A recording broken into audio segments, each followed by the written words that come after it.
Reproductive Technology Ethical Analysis. Presentation by Jean Robert Pascal Polinis, HSA 4431. Today is July 26, 2020. Value Ethics and Conflicts Resolution. Professor Dr. A. Simmons.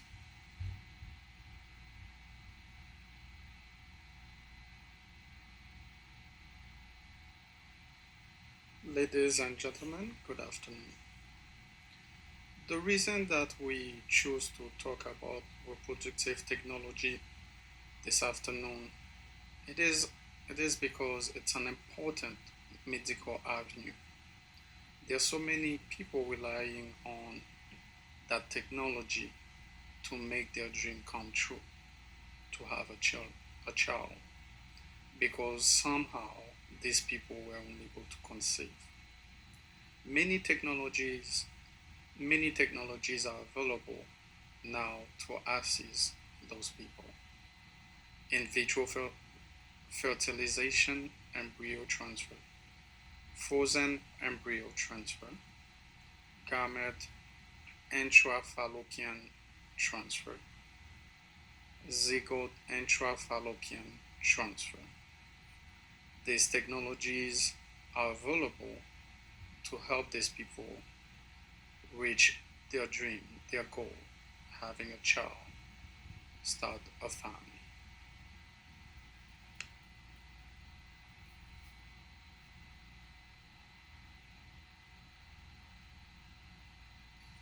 If it's to make reproduction possible where it should not happen naturally, despite the controversies around disposal of embryos, reproductive technology is an important innovation that should be made available globally to provide solutions. Be fruitful and multiply, says the scriptures. My religious as well as cultural belief allow me to say that I support that type of advanced technology in reproduction.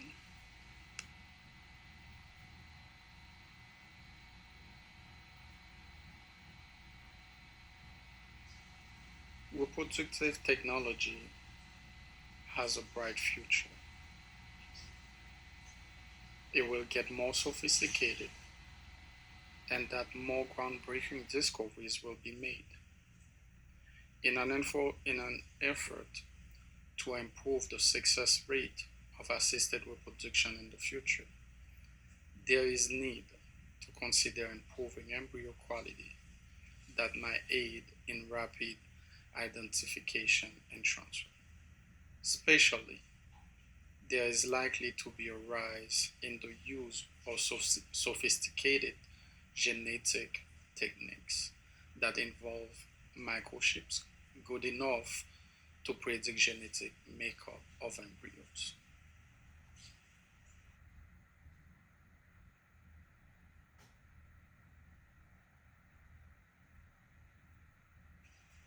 Impact created by reproductive technology. We can say that the impact is enormous. It has an enormous effect on people's reproductive health. Transitioning from childhood is marked with anxiety as people wait to enter into parenthood. Before technologies like assisted reproductive techniques, members of society unable to reproduce will show signs of depression anytime they visit healthcare centers. Today, reproductive technologies have created a way of artificially making parenthood a reality.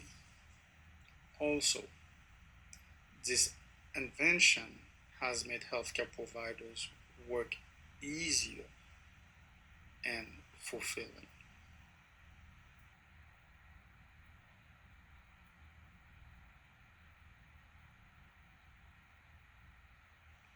Professional development.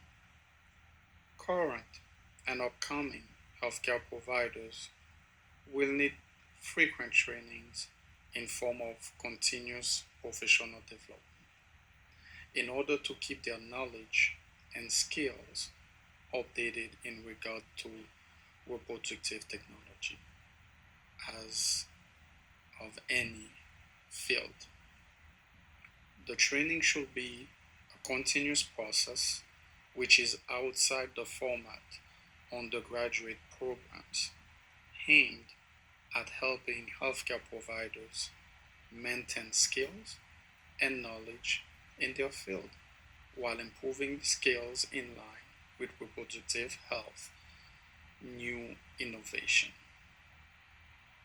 Some of the skills needed by the healthcare providers may include communication skills and strategies in handling patients undergoing assisted reproductive techniques.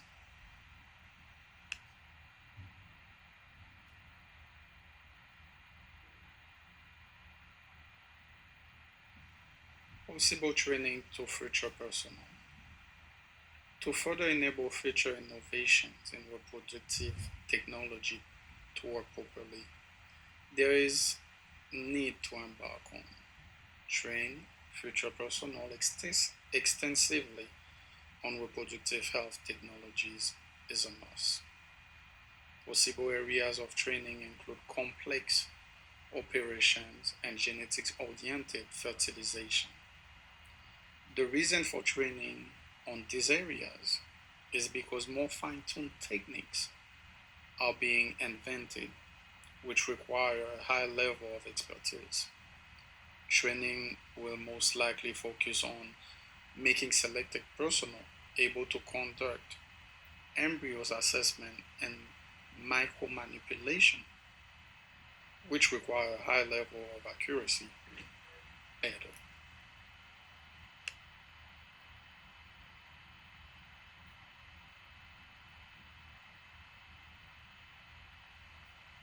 Hospital ethics committees in the United States and anywhere in the world help in resolving ethical dilemmas facing in medical practice. In regard to the new and upcoming technologies in the reproductive health area, there will be need to make changes in these committees. Some of those proposed changes may be necessary in defining what is legal and what is not. The issues bound by ethical code of conduct should be reviewed so that they reflect cultural and technologies interfaces. Probably there should be policies that are pro-development in reproductive health, like allowing genetical alteration to assist reproduction.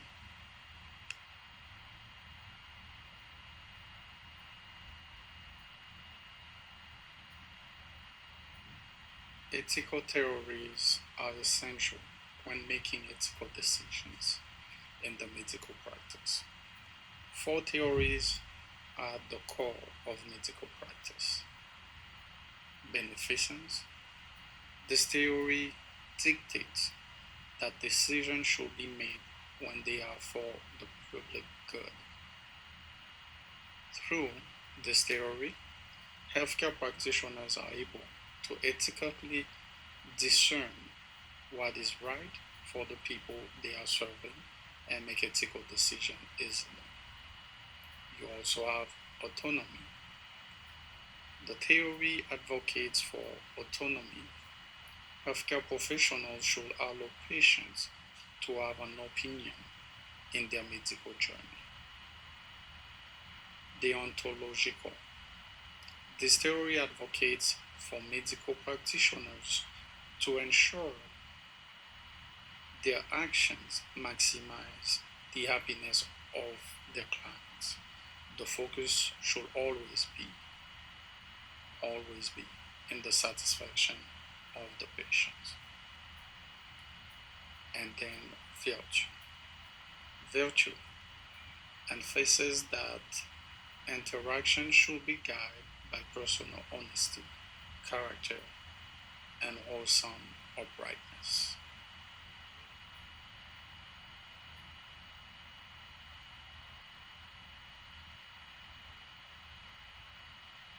Policy issues. Issues around quality of comparability in regards to reproductive technology led Congress to enact the Fertility Clinic Success Rate Act in 1992. Since then, new challenges have come up that required deliberate reviews to incorporate new invention.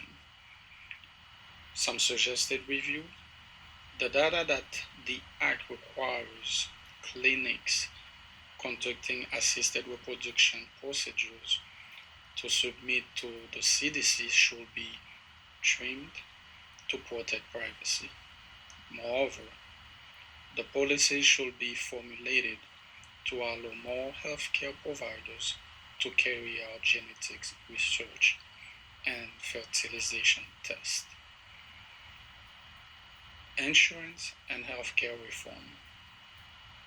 Despite healthcare being one of the most important facets of life, little efforts have been directed towards improving it.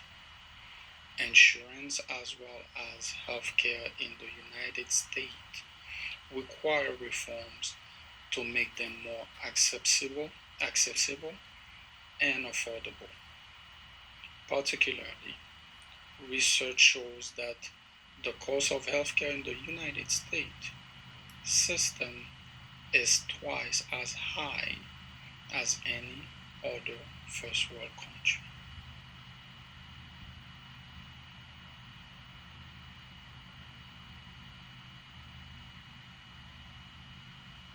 Please take the time to review my references. It was a pleasure. Thank you.